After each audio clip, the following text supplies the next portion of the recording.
Yes. Once again, welcome to the Spin That Back show. And just to let y'all know,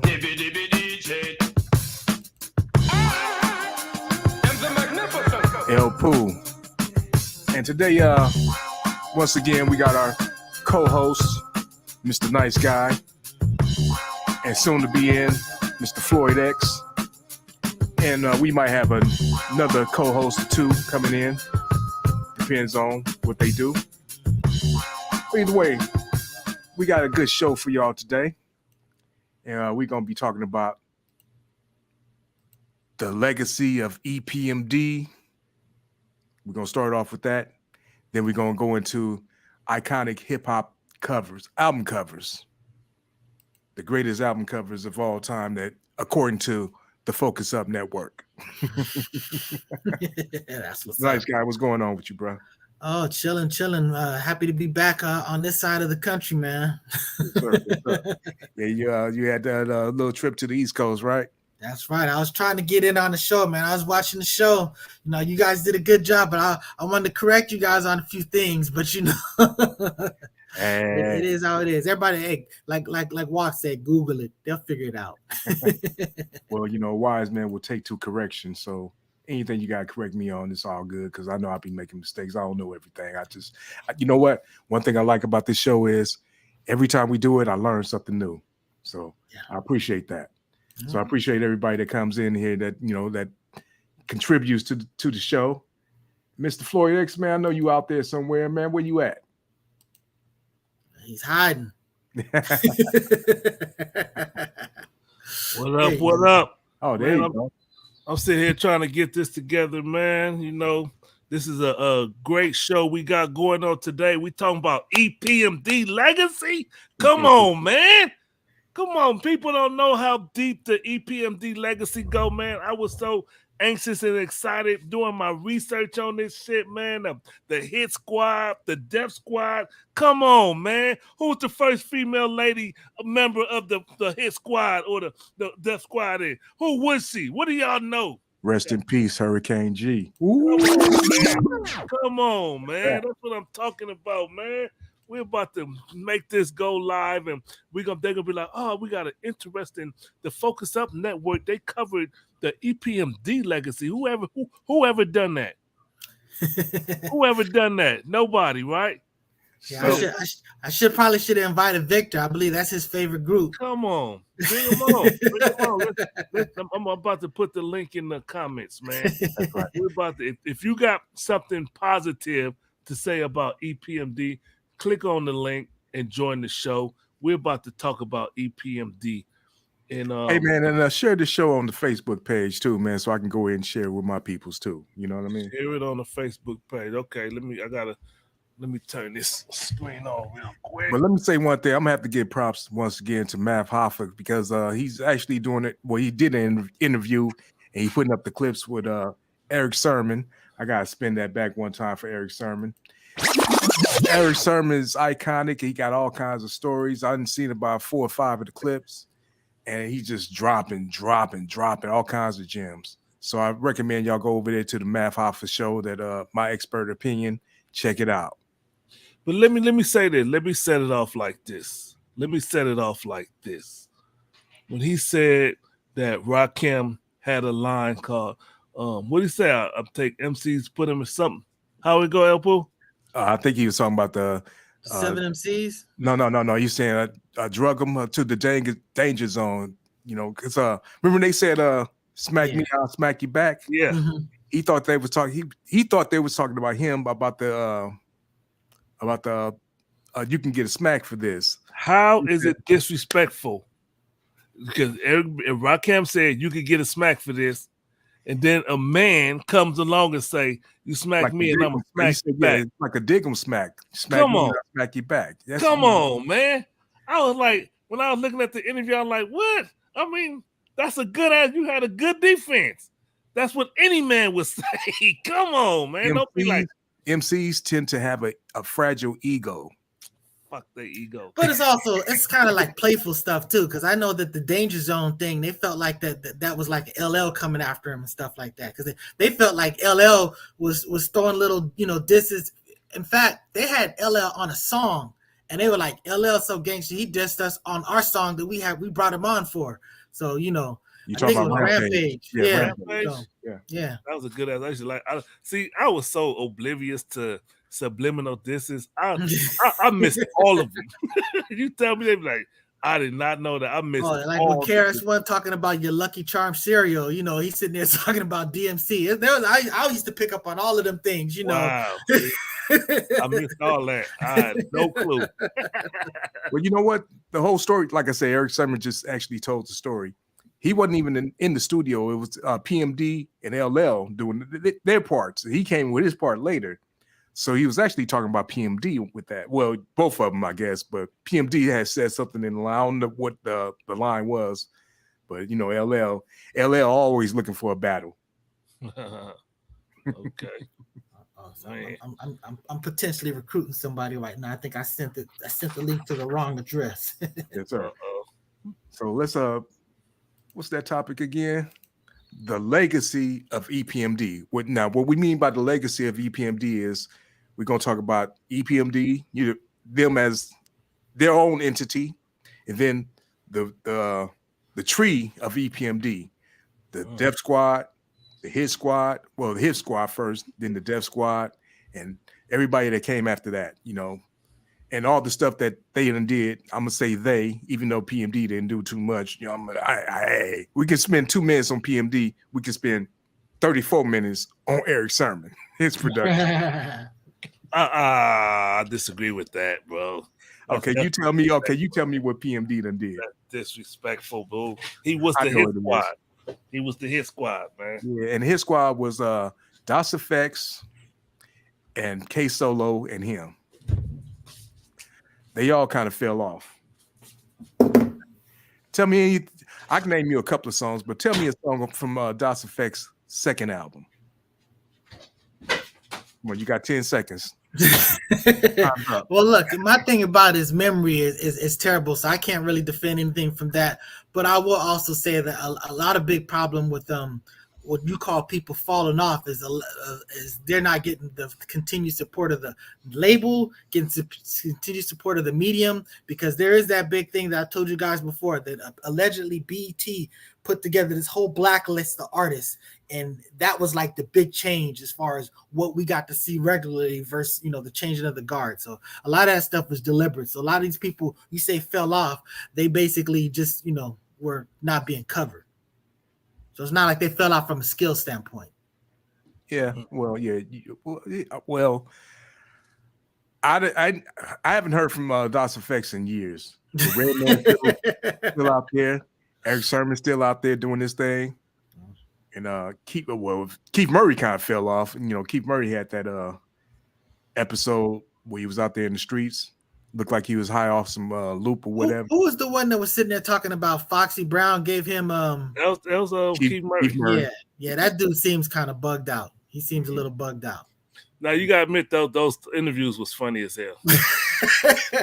Hey man, I'm gonna tell you, smokers are hilarious in the hood. They always been great, entertainment. So when the PJs added that smoker character and Bill Cosby was all upset about it, and he was like, and Eddie Murphy was like, look, these dudes in the hood and they funny. So they're still funny. That doesn't mean that there's not a tragic situation, but they're definitely comical. Yeah. I like Keith Murray, but I didn't really dig his style too much.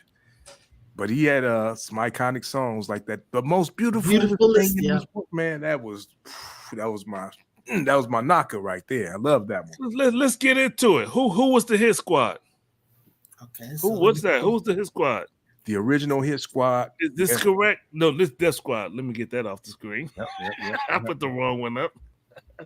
Starting off EPMD, of course. This Hit Squad. Is that Hit Squad? There you go. I got K Solo, Effects. And they had somebody named Knuckles. Yeah, I don't remember. Nobody remember Knuckles? No. You know Knuckles? No, but that's the thing about it, he might have been on a dope ass compilation type thing, but I just don't remember. I mean, I can think of a lot of stuff that was dope, but I don't remember the particulars. It was a while ago. It was a group called the Knuckleheads. Y'all never heard of them?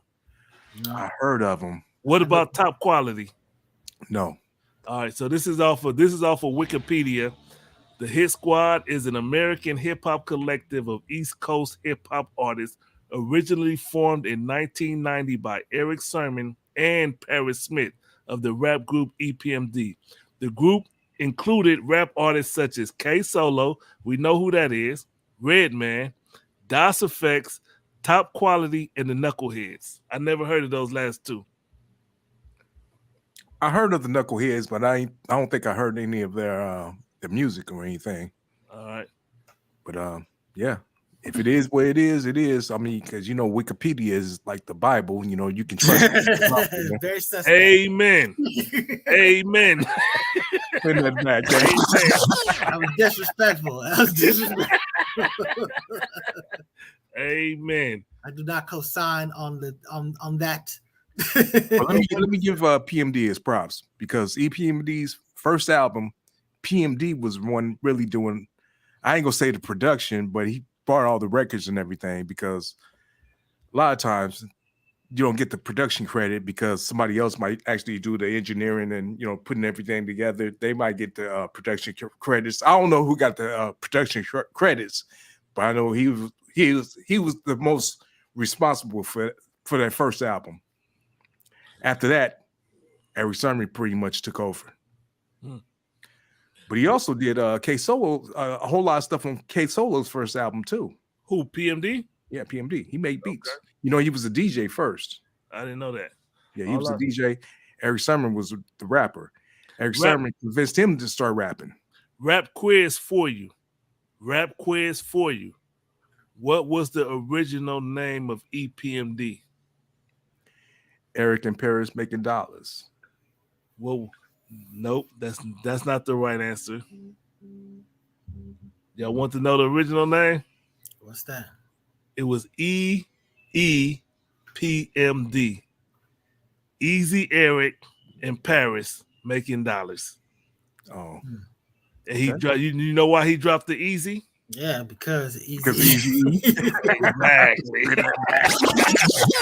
Exactly. So you're gonna learn something watching the Spin That Back show. We do our research here. That's right. Yeah. You didn't get that off of Wikipedia, did you? Actually, I did. Oh, damn. Okay, well. You said it's the Bible. Come on. Okay, let me bring that all the way back. But come on, bro. We know EPMD was a great group. I remember when I was very young and they came out, somebody thought that my family was EPMD. They were like, because I got a brother named Donald, and they were like, Donald J, make the mix big. Then I got a cousin named MD, and in their head, EPMD was my family. But when you kids, you just know what you see. You accept everything as face value, and you look at it like, whoa, okay, that's so and so. Donald J, E, and PMD, and all this other stuff. I got a very, very embarrassing story to tell. Let's go. I moved to Kentucky when I was like 15 years old, right? Yeah. And somehow my stepbrother told me, man, these people think you a rapper. They think you Rakim. I'm like, for real? I don't know how they got that. I roll with it. Because back then, the videos wasn't really strong. You didn't really see nobody. Yeah. I don't even think the album was even out. And I was rolling with it. Till some dude was like, man, if you really Rakim, what do Rakim say at the end of all of his songs? I'm like, I don't know. He's like, peace. I'm like, oh. Just like that. Oh man. But when you're young, man, you just roll with stupid stuff. Word. That's funny. Just like that. Yeah, I remember when Wild Style sort of like reached us. Like one of my homeboys, he was the first one to get that album, so he like memorized their rhymes. So he was saying their rhymes, and we thought they was his rhymes and stuff like that. And then at some point, we finally get around to seeing Wild Style. I was like, wait a second. It's that clown stuff, man. Man. EPMD, baby. Eric and Paris Making Dollars. And when you talk about EPMD and you talk about their movement, you also got to talk about, Steezo. because Steezo was their dancer, who was like a big, impact. I mean, you talk about his dance, the Steve Martin dance, that was like a big thing. So, they covered a dude that had great dancing. They had multiple great DJs. Again, not no jugga DJs. These was sophisticated, complicated, real DJs. So, they covered the elements. Okay, well. Here's a question. What was the name of their first DJ? I don't remember. I remember somebody said that. I just forgot. It wasn't DJ Scratch. DJ Caleb Boss. Yeah, Caleb Boss. Yeah. DJ Caleb Boss. Okay, the what's his name? Yeah, because I had homeboy. Oh, here we go. Brick Walls is coming through. So yeah, right. So my homeboy's name was LaBoss. I remember that when he came Caleb Boss, he's like, "Oh, I got to change this." Well, let's line it up. You gonna bring him on? You gonna bring the brother on? All right, so we're gonna bring on my brother Brick Walls, and let me just say I apologize. I sent it to the wrong email. I had like about 8 emails for you. So. What's going on, Mr. Brick? Hey man, chilling. Much respect to Brick Walls. So just to bring you up to speed, bro, we talking about the legacy of EPMD. All right. And let's start it off. Let's start it off the top. Let's put all the EPMD albums out there because it started with them doing the music. You got Strictly Business in 1988. Yes. Unfinished Business, Business as Usual, Business Never Personal, Back in Business. Now there was a big break. You notice that big break between Business Never Personal. So then it was Back in Business. That was the big thing because you remember Homeboy had that song where he was talking about I'm the dude that got EPMD back together. He changed the lyric. First he was saying I'm the one that broke up or whatever. But Colored Section. Colored Section. That was a dope ass song. Google that. Colored Section. Bomb MC was the name. Bomb MC. Colored Section. It's a dope ass song. I never heard LA. Los Angeles. What? It's an underground. It's a dope ass song. He dissed Shan. I didn't like that. So what I did is, as a DJ, I would run that part backwards so you couldn't hear him that little diss part. But It's the Color Section. What's the name of the song? The Color Section? No, Color Section was the name of the group, the artist, and then the song was called Bomb MC. And basically, like the whole premise of it is like, I'm that Bomb MC because I'm the one that told this dude how to rap this. So he goes through like the whole history. He goes through the history of hip hop. I taught Crazy Legs how to windmill. I did this, and this is why I'm a Bomb MC. It was just a fictional little thing. Yeah, it was a fictional thing. And one of the lines he had in there was like, he was mad that EPMD broke up. But then they announced that they were coming back, and he changed it. I'm the one that got EPMD back together, or something like that. Yeah, that's crazy. I never heard of that dude. Look it up. I'll send it to you. I got it. Didn't Fife say back in the day, bring back EPMD? A lot of people were running that. EPMD touched the hearts of a lot of people, a lot of artists and fans. For some reason, a lot of people connected to those guys and took it seriously. Took that breakup seriously. Yeah, that breakup was really cut some people for some reason. I respect them, but people came and gone all the time, in hip hop. So I wasn't really tripping about that. But that one hit people in a different way, Right. So let's talk about this then. Since you just put up their whole catalog up there. Yeah. What was your favorite album? Ooh, I think Unfinished Business. When they had that big payback. The payback. Easy E was in the video. Mm-hmm. That shit blew my mind. They hooked up with NWA. That shit blew my mind. I was like, oh, they know each other? I don't even remember that. That shit blew my mind. The big payback. They tell the story about how NWA took them to the gun range and for the video. And Eazy-E brought all his weapons. They know Eazy-E. Right. That shit blew my mind, dude. That was my favorite album from them. What was your favorite album, Mr. Nice Guy? I tend to be, usually the first albums are the ones that make those big impressions. I feel like I don't remember the particulars, but my instincts are probably going to say Unfinished Business because I felt like the production advanced a little bit. I have to go back and listen to it because, again, that stuff is a blur. My memory is crap. But I'm gonna lean into the second album because I felt like they probably came along. What album was I Let the Funk Flow? Oh, please listen to my. When didn't they do that? Let the Funk Flow. Yeah, that was the first one. That was the first one? Business, yeah. Yeah. Maybe I might have gone with that one. That was the first for me. So the Strictly Business one then. Okay. Me is business as usual. It was when they introduced Redman. Oh man. Hardcore. Yeah. And it was another one too. I forgot the name. Ratchet was stepped up. They had gotten DJ Scratch at that point, and the Ratchet went to a whole different stratosphere. So that album that had Hardcore, Rampage with Funky LL Cool Piano, I believe. Yeah, the Funky Piano. That's the one. That is the one with Scratch right there. That was Scratch. That was Scratch. It was man. And he produced that one too. I did like Gold Digger off that album. That was a good ass song. That was another album though. Ooh, man, I should love that song. No, Gold Digger. But that business as usual. Hardcore. Yeah. I'm mad. That's the other one that Redman was on. I'm mad. Oh, that was so good.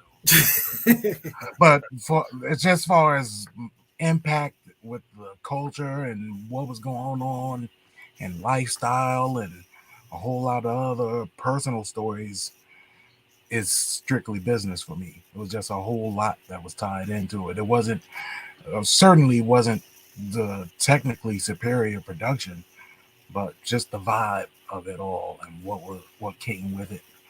Hey, when you talk about an evolution of a rapper, I mean, I always felt like in the beginning, I thought like Parrish was like a step above. Me too. But everyone thought that. I mean, even Eric. but EPMD, he evolved. You know what I'm saying? You get his energy and all of this stuff down the stretch. I mean, when things got real complicated, like like the Good Life. I always call it the post Good Life, where you just couldn't do like the standard flow anymore and all this other stuff. Yeah. This dude was like really doing all of that stuff, So I mean, it's like KRS-One to me. KRS-One started out, in my opinion, very basic and straight down the line, and that was a dude that always just progressed with the time. True, man. Yeah, but Eric stepped up his game like on maybe the second album, but by the third album, yeah, he was the one. Yeah, he bought the same piece of equipment that we had. Nice guy. The Rolling W30. Rolling W30. That's the. They'll have two of them now. Always got a backup. Always got a spare. And he still. Yeah, he said he had tried to buy the. I think he had started off with ASR. He tried ASR after he had gotten the W30, and he said, "Man, I bought the EPS 16 Plus and married it with the W30. Still wasn't the same vibe. Then I went and got an ASR. Still wasn't the same vibe. So, yeah, I know that W30, man. I'm just telling you, man. It's just like it's a magical, funky device. I could just pick up and just go do stuff with that right now. I'd have to kind of struggle with all my other interfaces because I don't have the history with those things. But right. But the way to make the drum sound, it had a compressor, bro. Yeah. So there was slamming at peak output. I'm an MPC man, so I started with the MPC 60. A lot of people had those, and I bring my W30 in, and they're looking at me like, "What the heck is this?" And I'm running circles around them in the studio, and they don't know what they're doing with the MPC. That was what put me off of not trying the MPC. Was that I saw so many operators not knowing what they were doing with their own machine. Like, or how you don't know how to set up a SMPTE code? What are you doing? What so I never bothered with it. Or just even playing like playing keys and stuff on it. You're on this drum pad. You're doing this sort of like ridiculous that was another thing I like. Well, you just said a dinosaur SMPTE. Yeah. But look, with the W30, it was even more dinosaur than that. It was MIDI time code. So you had to convert SMPTE to MIDI time code. So you already had people at a loss in the studios and everything. Didn't know. So I had to buy my own converter and bring it to the studio because and not only that, you're talking about the different step editing versus that pattern editing. So I love you guys would just do this little pattern and flip and then make it a song. We have to create a whole song from beginning to end. So this was like tape recorder, damn near. But the W30 was like, you know, DAW before a DAW. It was a workstation. Word. Yeah. Did we lose Floyd X? He had something to do. Oh, you know what? Walker's been going off still because because you cut off his segment. Ridiculous. That shit was ridiculous, man. Like Big Mad. Yeah, I had to step. Go ahead. I was getting ready to say this by EPMD. After the fourth album, Back in Business, they kind of fell off a little bit to me. You know what I'm saying? Yeah. Things were different. The samples weren't the same, obviously, so the music was different. I mean, just he broke up at the Business Never Personal, and Eric was saying on Math Hoffa's show they were turning in the album to Def Jam, and Russell was like, "Man, this ain't it. It ain't right." So they went and put 2 more songs on. One of them was Headbanger. I forgot what the other one was. And he made the Headbanger he made that beat for Ice Cube. He was going to go give it to Ice Cube. But they was all in the studio, and he just played the beat. And it was like they just dropped to it, and they kept it. Damn. Right. And they were having their problems during that phase. Yes, sir. Hey, did y'all talk about why they broke up? We getting ready to get to that in a minute. Okay, let's go. The other song was Crossover. That's what the other song was. That was Crossover was from that follow-up. That was Business. That was on the Business Never Personal. Yeah. I think that's like one of the last songs they made. And that Zap song that they sampled, Whatever You Want, Whatever You Need, and all that album had just came out. Oh, for real? Yeah, Eric said it was out like a good week. He went to the record store, bought the album, heard that part right there, sampled it, put it up. That was how he got down, whatever inspired him. I mean, he talked about how they were succumbing to almost that sophomore jinx with their second album and couldn't come up with anything flavorful. And they had been in London, and Jazzy B was spinning at a club and played the song, Soul to Soul song, Fair Play. And they were like, whoa, what is that right there? Because he had a dub of it where the music kind of came out and, had the drum break and everything. And said Jazzy gave him a dub plate right there. He said once they were in the studio making the second album and things weren't going well, it's like, you know what? I'm gonna get that record that Jazzy gave me. It was brand new, hot off the presses. It was. And then he said he took the little guitar part from somewhere else, but it actually was guitar from. That's Ohio Players. No, it's not Ohio Players. It's what is it? I forgot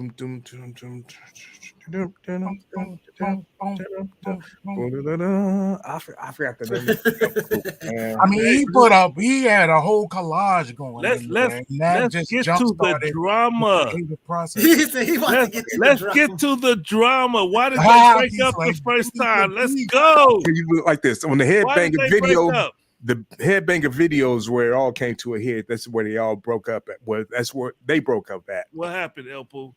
I don't know what happened on that video just yet. There's not a lot of forthcoming about that breakup. Well, I'm going to read it.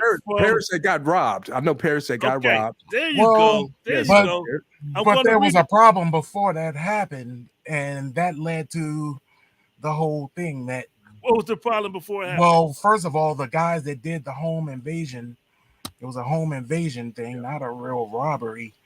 And Parrish wasn't there. He saw them as they were retreating, got their license plate number, wrote it down. They got caught. And those 3 guys that got caught all said that Eric paid them to do that. So that was what the issue was. 3 signed statements saying that they were paid to go rough up Parrish or whatever. And this whole thing was supposedly about money, that Eric felt like he was not getting his dollars. It was just Parrish making dollars. He wasn't making dollars. Only Parrish was making the dollars, but Parrish was doing all of the business. from the very beginning. He rented the studio. He was working wherever he was working, full-time job, using his money. They built a car. They made a car to drove around shopping the demo, but the demo was made at a local studio where all of their stuff was made, and Parrish paid for all of that. It wasn't Eric, so he was fronting money, and I guess people were in Eric's ear saying, "Yo, man, you need to be getting more of the bread." So what you got for it, X? Huh? So you said you had something. Oh, you said that was ready to say this too. Paris was he was the manager too. He was like, their manager. So he was controlling all the money in a sense. He was making all of the moves, and Eric kind of led him. And so now did the Hit Squad and the Def Squad get created after that first breakup, or what? When you say the first breakup, what do you mean? They had 2 breakups according to Wikipedia. Ha ha! Here we go. Well, after the home invasion, that was the 93 breakup. No. That wasn't a breakup. Was it? Did not press charges, even though they had to sign statements. But what happened in 93? We're going to go on tour. Still, what happened in 93? Eric Sermon came out with his solo album, No Pressure. Okay, that's a breakup to me. Oh, it's a venture, man. You just like Wu-Tang. Everybody really. He followed by a second album in 95, Double or Nothing. Yeah. And then it was also the Hit Squad and then the Def Squad too.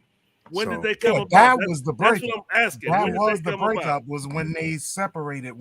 What year was that? When Parrish took K Solo, because they already knew each other before he knew Eric. And DOS Effects. DOS Effects went, well, Eric said the DOS Effects deal was already leaning towards Parrish. So Parrish owned 60% of DOS Effects, not owned them, but of their management. And he sold his 40% to Parrish. So that was the business of it. There's that. He owned the majority of DOS Effects. You think about it. So now you're talking about the production side, you're talking about manager side, you're talking about all these other layers, and this guy's the artist side. That's going to count for why the money's going to be looking a little funny to an artist, because they're just going to be like, hey, we're partners, but it's like, you wear he thought I should be getting 50-50 of everything, even though Parrish was putting up money and doing the business, handling the business. It's always about money. It's always the money. Let's get to these the members of what group is this? This the Hit Squad or the Def Squad? Def Squad. That's Def Squad. So you got Keith Murray, Eric Sermon, Hurricane G, Jamal. I used to love Jamal in the what they call immature or the what's the name? Illegal. I used to love them to him. Jamal and Malik. I used to love them dudes, dude. Yeah, I used to love them dudes. I don't know what happened. Why they didn't continue to press on. I know Malik. He was with Death Row for a time. He was on Snoop Dogg album. I used to love them dudes, man. I used to love them.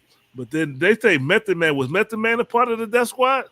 No. I don't think so. So why they put him on here? Fake news there. Fake news. Let's get that out of here. Okay.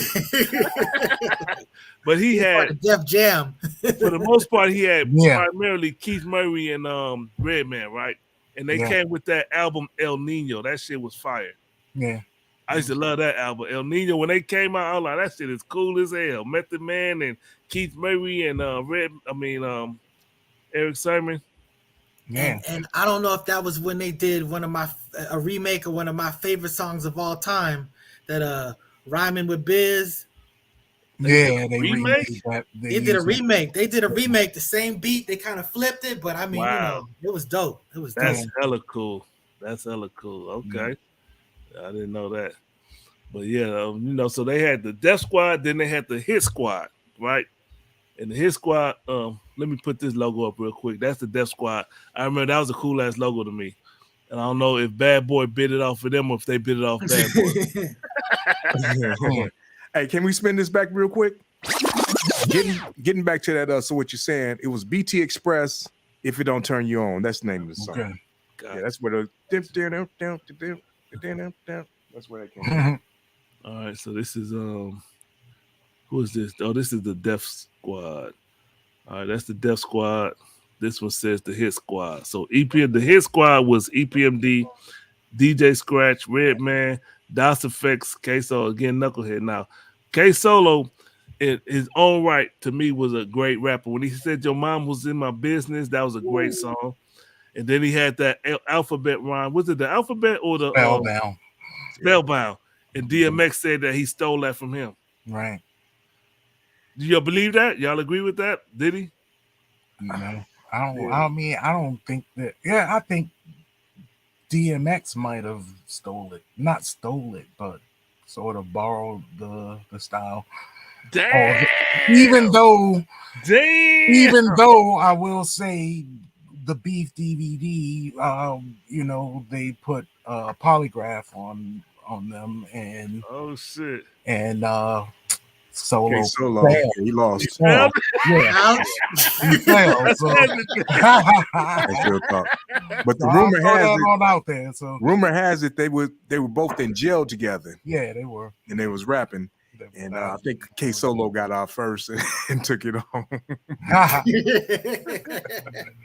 But let's talk about real quick. Let's talk about Hurricane G. Yeah. Rest in peace. Yeah. So didn't you say that was Eric Sherman's baby mama? Yes. Yeah. Yeah. Yeah. Or to like Miss Melody, rappers was putting their women's on. Right. Get a check. And speaking on Eric Sermon and all them, Redman, when Redman was found by them, he Paris was a DJ. He was a DJ, but he had flows because he was out there with Biz Markie, and Biz Markie didn't really have the time for him. So he went to a club or whatever the case is, and rap for him. And P was like, "Hey E, this can be your K-Solo right here." That's what happened. Man, mm-hmm. Yeah, that guy pretty much outshined all the other, The personality is. I mean, with that whole clique all together, the guys with the personality seem to shine through. Those are the ones that. Yeah, I mean, besides DOS Effects had something that some people labeled as a gimmick. It was the diggity. Yeah. Like that whole underground LA scene, man. They despised that. Oh yeah. Oh, they hated that. They made it. You was gonna get the mic passed. Yeah, the they were doing that. Writing whole songs dissing just the 80s. How your baby mama gonna be your female rapper in your group? Child support. It's a bad move. There you go. That's a bad move. He messed up when he did that, and I when I read that and I learned that, I looked at Eric Sermon differently. I was like, you can't do that, dude. You can't do that. And she wasn't the prettiest lady on the block, the prettiest Boricua on the block. I mean, well, what you got to say about Miss Melody? Right. She was definitely not the prettiest on the block. Come on. Come on, Karis wasn't needed somewhere to stay. Things happen when the condom breaks. So come on. Big Daddy came to move in with Karis needed somewhere to stay. As the story goes. He's like, when they moved Big Daddy Kane, I heard she grabbed the whole sofa by herself. Oh shit! Welcome, brother. We got the vagrant. The vagrant in the house. What's up, Walk? What you got to say about EPMD? We can hear you. Just start talking. Don't ask. Can you hear me? Can you hear me? Just start talking, nigga. Don't get no fades with no homeless people. Yeah. And what's up? No, I have my earpiece in. Hey, we can hear you. Come on now. We can hear you. Bro. If you got something to say about EPMD, just start talking. Got you. Y'all can hear me? Yeah. Yep. There you go. Said that, motherfucker. All right. Cool. Bye. Hey, go ahead, Walt. Talk. Oh, EPMD EPMD, the second greatest rap group ever. Second greatest rap group ever. Ever. Hmm. Yeah, Who's second greatest duo ever. Okay. You You know know when who the first is? we Run waited for DMC. it.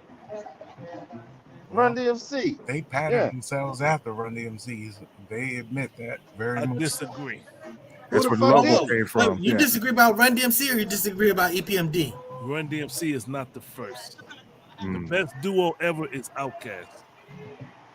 Okay. that's Yeah, debatable. Run DMC is Yeah, I mean, depends on That where ain't you're at. debatable, El Pooh. That ain't debatable. hey.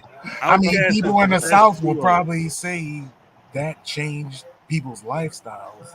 How many hit albums did Run DMC have? Nah, see, there you go with that. Yeah. No, stop that. All right, Stop Drake. that. So All right, I Drake. was about to say, by that standard, that means Vanilla Ice is killing a lot of people. But I'm saying it That in this. means the Migos is the greatest rap group ever. No, Right. listen. The Migos is one of the top 5 greatest rap groups. I'm That talking means about Drake is duo. the greatest rapper ever. But listen, no. Right. Look. See, y'all missing what I'm Eminem. saying. I'm Drake, saying as far as listen, impact the songs that are culturally relevant and that have they're lyrically filled is what I'm trying to say. If Outkast was some pop artist group, I wouldn't say that. But Outkast is a group who they got good lyrics, they're relevant to the hip hop and the black community, and they've been doing it consistently album after album. Run DMC got in my opinion, at top, they got 2 great albums. Well, you talk Wait. about impact. You can't talk about impact because none What of this about stuff the would be globe? going on. What None of about this the stuff. world? Yeah, none of this stuff would be going on if it Let's wasn't talk Run about DMC. the entire world. Yeah, Run DMC Wait, getting on the Now, Run you DMC. gotta just think small. Let's talk about. Let me say I'm this, listening please. to you, Brick Walls. I'm listening to you. I Yeah, go respect ahead, what go you ahead, say, Brian. so I'm listening. When they went on that Raising Hell tour, I mean, they converted a great deal of the population to this culture that we're talking about now. Making a So good point. there They wouldn't put have us on been an MTV. Outcast. There would have been no such thing. Those guys would have been, picking up trash, doing whatever. They I didn't mean it like that. Wow, I mean, that was working jobs. disrespectful. I mean, just That working. was very disrespectful. No, I didn't mean it like that. I meant like in a good way. I mean, working their You city serious jobs, too? whatever they're doing.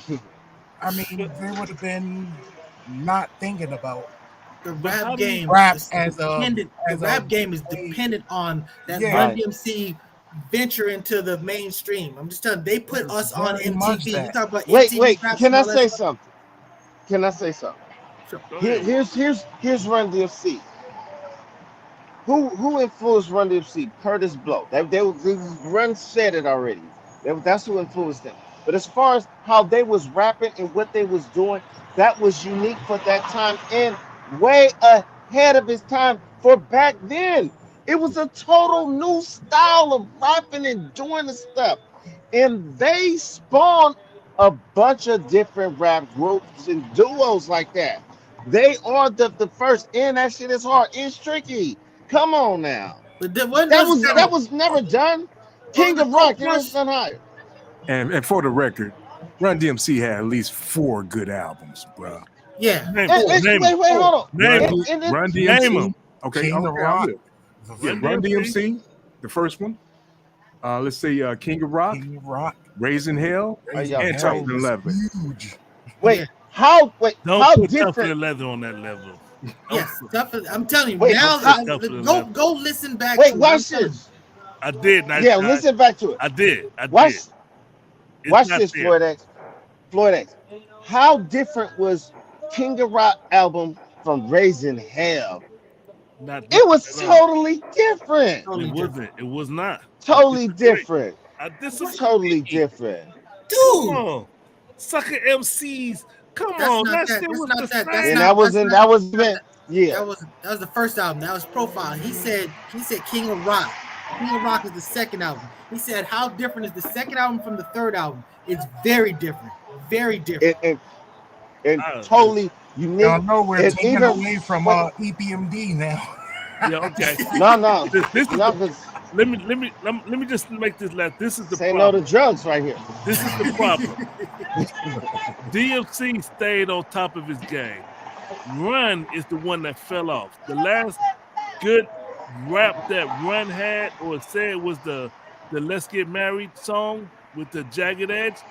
But apart from that, Run fell off. He got fat and old. I hate to say it. Come on now. I hate to say it, but I'm gonna be respectable. When you look The at Avenue. So does that erase DMC, what they did do? So you're saying no, because it don't erase he's not it. fly and fit today, they didn't know how to his adapt. accomplishments didn't Why exist? is LL Cool J still relevant today? He's still out there. He's still active. He knew how to adapt. He's not musically out there. He's not musically out there. He's on TV. He's an entertainer. I mean, But nobody says that LL could never he's doing make Rock the another hit. Bells. LL still got Satellite. hits in his system. We just ain't seen it yet. But for Run DMC, it's over. Oh yeah. Okay. So does that mean that they never were? Because it's over. I don't say they never were. I'm just saying that Outkast, to me, they saw Run DMC and they made a better Run DMC. Is Outkast even a group? When they Thank you. Thank you. I mean, their last album was 2 albums. And they were separated. So and that was in 2005. They never broke up. Stop it. That was They never broke solo up. albums. They never broke up. They never broke up. They aren't broke up. Whatchamacallit's retired. Who retired? He's not retired. He's not retired. Every few years he come out and drop some killer bars. No, Baby. You talking about Baby? The other dude is active. The one that everybody thinks is the greatest lyricist. That dude is like, I don't have it anymore. No. Every time somebody invites him on a song, he kills it. Andre 3000. Every time somebody puts him on a song, he kills unretire. it. And everybody is like, wow. Come on. He just dropped a little song about a good month ago. I mean, you know, hey. But anyway, let's get back. Hey, let's spin that right back. In fact, let's move on, man. We only got so much time in this world. So can we get to the iconic hip-hop albums of all time? Let's go. Dr. Dre, number one. Covers. Dr. Dre, number one. DMX, number two. Oh, come on now. Stop it. This is not the order. No, I'm messing with y'all. I'm just playing. But I wonder, if y'all don't mind, Mr. El Poor and Mr. Walk, I would like to just go through the album covers and we say top 5, top 10, great, not great, however y'all want to do it. Let's just, because we got a bunch of them. And then we go through all of them, and then we go backwards and say, okay, let's relook at this album cover. Y'all want to do that? Yes, let's go. Let me try it. Dr. Dre, The Chronic. That's a zigzag paper. Yeah. Is that a great album cover? That's a great album cover. It was great. Let's go. Okay. DMX. Flesh of My Flesh, Blood. Don't like it? It was all right. Nice guy shaking his head. No. It's whack. That don't go. Okay. The next one. What? That was great. Yeah, he left. Yeah. So we got Boogie Down Production by All Means Necessary. Malcolm X. It's a good one. Yes. Okay, that's a good one. So we're gonna bring that one back. 2 Live Crew. Yes. Technically, yes. One of the best. One of the best. Hey, nobody. Rick Walls, I want to hear you too, brother. Yeah, I'm still waiting. Next. Well, hey, I'm gonna be honest. I only threw Eminem in because he's white. That's a dope album cover. That was I dope. like it. I like it. All right. NWA. Straight Oh, up. yeah. It's iconic. Definitely. It's iconic. Everybody loves this one. This to me is a top 5. Yeah. Wow. Fear of a Black Planet. I love this album cover, but it didn't give me the feeling of a great album cover, but I thought it was artistically dope. Mm-hmm. Okay. Only built. This gives me the feeling. Yeah. This is dope. The purple tape. This is dope. Look at this one. This one. I love that. It's a play off Maggot Brain. So yes. Go. Yeah. Now I put Scarface up here, but I wanted to get I didn't get the other Scarface. Oh, I do got it. It's up here, but what about this one? It's all right. All right. Yeah. Iconic. Iconic. Yeah, I mean, I'll give it that. It didn't give me much for it me. didn't give me much emotionally, but I think it is iconic. Right. Now the next one I just put up here because the young people, they love this guy, and I like the album cover. So this is on y'all, but Who is that? What? Juice WRLD. That's Juice WRLD. Oh, I don't know about that one. All right, but we'll move on from I'm that. not up on that. But now this next one, come on, man, come on. Yes. Dope. All real. That was 100% After real. the accident. Yeah. Now this is Jaywalk right here. This is the one I was talking about. But I do got it. All right. I know y'all don't know South music, but this one, come on. Oh yeah. Yeah. That officially, that's the one that Omar says is the best one. Wow. Better than this? No. Honestly, I think. Can you flip it over? I got it.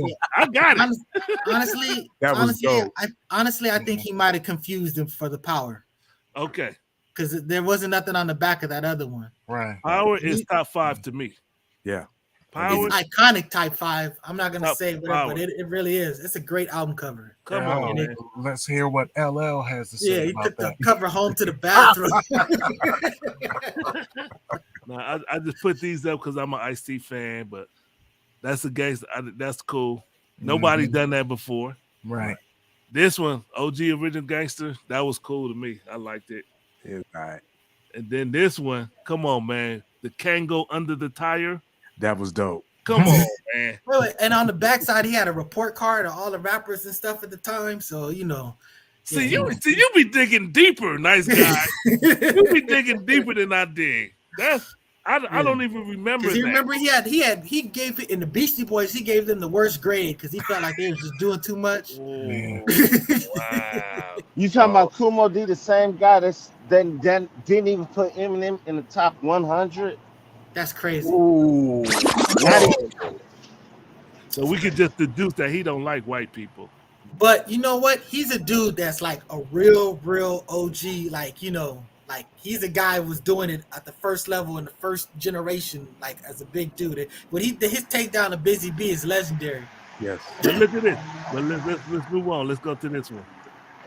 That's Iconic. great. Yeah. Great. That's great. That's number 1 or 2 right there. I'm gonna jump because this was the first time this was done. I'm gonna jump to this one. Yeah. Yes. That's the first time somebody put their child picture on the album, right? Right. And then somebody said that this guy copied. Right. I think that was Ghostface that said it. Okay. Then speaking of Ghostface, boom. Yeah. This is probably the one that I was leaning into. Yeah. Okay. That's up there. We're gonna keep it moving. We got this one. That's dope. That's hard. That's Dope. right. That was dope. Boom. And what was that song on there? That nice guy didn't know. Summer Vacation. Right. This the last one I got. This the last one I got. Yeah. I love that. Wait. Watch this though. I just realized this. That's a B-boy and a B-boy stand. Who? That was the scope. The target. The target. Yeah. That's what Yeah. that's. Yes. Yeah. And that's the 5%ers. I never knew that logo right there. Right. I never knew that before either. Wow. Lord Jamar Chuck D spoke. crazy. Lord Jamar just spoke on that, and I think he speak on that in the microphone check movie. So And now that kind of blew me off. So now we got all the albums covers I pushed up. Hey man, you didn't put up my Schoolie D one. Yeah, that was dope. The album was trash. He had one good song. Oh, come on now. That's ridiculous. He had that one good song. PSK. Like Gucci Time. Hey, Gucci Time was on Gucci there. Time was yeah, the come on. illest, man. Damn. Stop it. He had two. Yeah, I'm uploading them right now. I got them. I got this one. Exactly. That's the second album. I think that's kind of even doper than the first one, but this is the iconic, you know. So Did out y'all of these put albums, NWA in the posse? I don't think that's the first one. And the ones you sent me didn't work, so I went online and grabbed my own. Yeah, so. that's not that other one. That wasn't the first one, but that is the second one. I kind of like that better than the first one. All right, so let's talk about it. We got all the album covers. We laid them out. Who would Mr. Walk? Who would you say is the top out of all the ones we put up here? I ain't seen that Ice Cube in a minute. That was hard as hell. Toe Tag Uncle Sam. I gotta go with that one. Even though Mr. Scarf, yeah, I'm going with Cube. That's J-Walk's choice. Ice Cube, Uncle Sam. That is nice. That's tight. Yeah. I don't know why you didn't put Kill at Will up there though when he got the gun. I missed that one. Okay, that's iconic. That is iconic. Yeah, that's another one. So we got J-Walk's number one. Mr. Nice Guy. Who you got? Out of the ones that we just put. I don't know, maybe the Wu. The Wu-Tang. Okay, this one right here. Hey, I'm let me say this about this album. When they came out with that rap video and they had them white man, I was like, that shit is amazing. Mm-hmm. The Ghostface Killer, and he had that fucking mask on. That shit amazed me, dude. Everything about that album is just amazing. Yeah. Everything that about shit was amazing. Everything, I never the production, the songs, the interludes, everything about it is just amazing. Check this about Ghostface. Like Raekwon said, he was actually out there still robbing niggas. He didn't want to be seen. Right. He did not want to be seen. Because you notice in the video, everybody else, they do show their face at some point. He was like, no, fuck that. I never heard that part. Oh, yeah, he was trying to be low for real. Yeah. That's good information. I didn't know that. One thing I gotta say about this show. One thing I gotta say about this show. That grew up with them, man. You always learn something new on this show. That's why it's so iconic for you to look at this show too. You know what I'm saying? Real talk. All right. So we got Nice Guys. He said Wu-Tang. Don't forget this album. Walk Ice Cube, Kid at Will. El Poo, where you at, El Poo? That's Power. Not Kill at Will. Power. El Poo says Power. Hey, that's hard. So I'm in a 100% agreement with Mr. El Poo, Power. So the last one is Brick Walls. What's your top one out of the ones we pulled up? If I was gonna name something for my personal opinion, it would be Cuban Links, but as far as impact and everything, I would say I would say Woo. We got two Woos. Because look at the mathematics made that logo. That is just super iconic. Yeah. What you talking about? What you saying? The mathematics made what logo? The W logo. The W that everybody can do with their hand, and it's on buildings, and people got tattoos. They got that on their bodies. That's big when you're modifying your body for something. That's Woo. And didn't he sell that to RZA for like $400? Yeah. Man. That's in the TV show. That's in a series where they do a few episodes on that. If y'all ain't watched that yet, come on, man. Y'all shouldn't even be doing the show. So J-Walk said the number one is Ice Cube Death Certificate. That's hard. And Cube cut the ball. He got the. Come on now. He cut the Jerry curl. Right. That shit is tight, dude. That was big. Yeah. Cube to cut the Jerry curl. So Mr. Nice Guy and Brick Walls say the Wu. And he had a song called "I Want to Kill Sam." Oh. And then Floyd X and Mr. El Poo says Power because And I'm gonna say Omar says that too because I really think that's the one he was thinking of. All right. Hey, Floyd X and El Poo. I can't just refute that. That's a hard ass album cover. That's hard as fuck. That's the shit, dude. Give it up. And wait, and Ice-T says those was really his guns. Wow. Those was his guns at the time. Wow. They didn't get props and shit like that and come through. Sometimes he'd be like at the house with his homies. Like when Ice-T said a story when he filmed that video High Rollers. Those was all his niggas with all their cars and all their guns and all that shit and High Rollers. Wow. Yeah. No, hey, can I use your car for this video shoot? Well, they Salute were to using JC. people's cars because they were stealing them, but that's how they got those cars. They were No, running. They were stealing hey, cars. salute to JC, because a lot of people use JC Lolo link in their video. Straight up. I And just my want son to got a say, video coming up. Ain't gonna use JC's Lolo. I saw Ice-T in real life. He was at the car detail shop getting his that little red BMW he always had in his videos. He was getting it detailed. And I walking past, me and Mr. La Brea Trucking was walking past. We were like, "That's Ice-T." So we walked up to him and said, "Hey, can we get your autograph?" He signed a piece of paper for us, and we were like, "That was Ice-T, man." So shout out to Ice. Hey, Floyd, I got a story, because you said how you fanned out. You kind of felt like, what the hell? I saw Ice-T. I worked at Teleton. El Poo, we worked there together. Mm-hmm. But remember, next door they had the miniature golf, golf shit. Yeah. I was strolling through there, making my runs, trying to holler at chicks if I met one. I saw Ice-T with Darlene, and their son was like maybe 8 or 9, whatever. Little I Ice. think that was Little Ice. I think Little it Ice. had to be. That's the only one they got. Yeah, exactly. And I seen it, and I was like, "Oh shit, Ice-T!" And the way he looked at me, I was like, "I see you doing your thing." But I was like, "Nigga, fucking Ice-T." But it was just like I'm going through the crowd, and he was there, yeah. But Cool. I fanned out too. I wanted to go further, because look, we grew up with these cats. We love them. Fuck you, nigga. I wanted to hug his ass. Straight up. Ice-T. Yeah, I went to see Rakim at the House of Blues, and Ice-T. We were basically like sitting in the same area, cheering on Rakim. This is when he basically came back. When he did the "Been a Long Time" is after he broke up with Eric B. Ooh. But yeah, all I did is gave him a nod. That's all he's getting from me. But I respected him and I loved him. Although he was like a rival hustle circle with my brothers. They had like real beef. So I couldn't like admit that I was cool with Ice-T. Wow. Wow. I remember that. Yeah, my brother. What do you say? You remember that? Yeah. Yeah, my brother's not cool with Ice-T. Right.